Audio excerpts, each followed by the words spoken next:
Hello मित्रांनो, तर मी गाडीत पेट्रोल भरलं आणि निघलो गव्हाणे रोडला. गव्हाणे रोडला कशासाठी? तर आम्हाला जायचं होतं खरीदारी करण्यासाठी. खरीदारी कशाची? तर आम्हाला आणायचे होते कांदे, बटाटे, भाजीपाला भरपूर काही.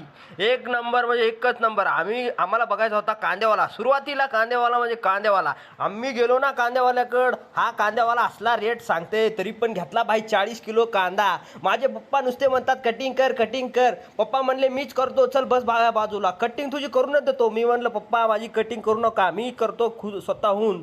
गेलो मग काय करणार आता, पप्पा करणार होते माझी कटिंग. मी म्हणलं तुम्ही नका करू, मी जातो कटिंगच्या दुकानात. तरी मी निघलो कटिंगीच्या दुकानाच्या शोधात मार्केटमध्ये. तर मित्रांनो तुम्ही बघतच आहात, मी जातच आहे कटिंगीच्या दुकानावर.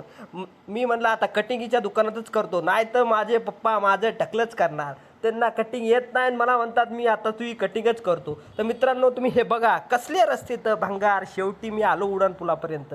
आपले एक नंबरचे भंगार रस्ते. असो मित्रांनो, मी कटिंगीच्या दुकानात पोहोचलो शेवटी. हे भाऊ म्हणते कसली कटिंग करायची? भाऊ म्हणलं बघ तुला जसं काय करायचे तसं कर, फक्त टकलं करू नको, नाही तर मला टकल्या म्हणतात. ते टकल्या म्हणण्यापेक्षा तू काय पण कर, विचित्र प्रकार कर आणि चांगली कटिंग कर. तर हे बघा काय बनवलं भाऊनं, मला काय समजलं नाही, तुम्ही कमेंटमध्ये नक्की सांगा. तर अशा प्रकारे माझी कटिंग झाली कंप्लीट आणि मी निघलो घराच्या रस्त्याकडं. आता तुम्ही बघतच आहात, मी आहे DSMच्या आसपासच्या एरियात. आता माझ्या डोक्यात एकच विचार आला, आता मी उड्डाणपुलावरून जाऊ का खालून जाऊ? भीमनगरातल्या गेटहून गेलो तर गेट लागणार आणि ब्रिजवरून गेलो तर मी डायरेक्ट घरी जाणार.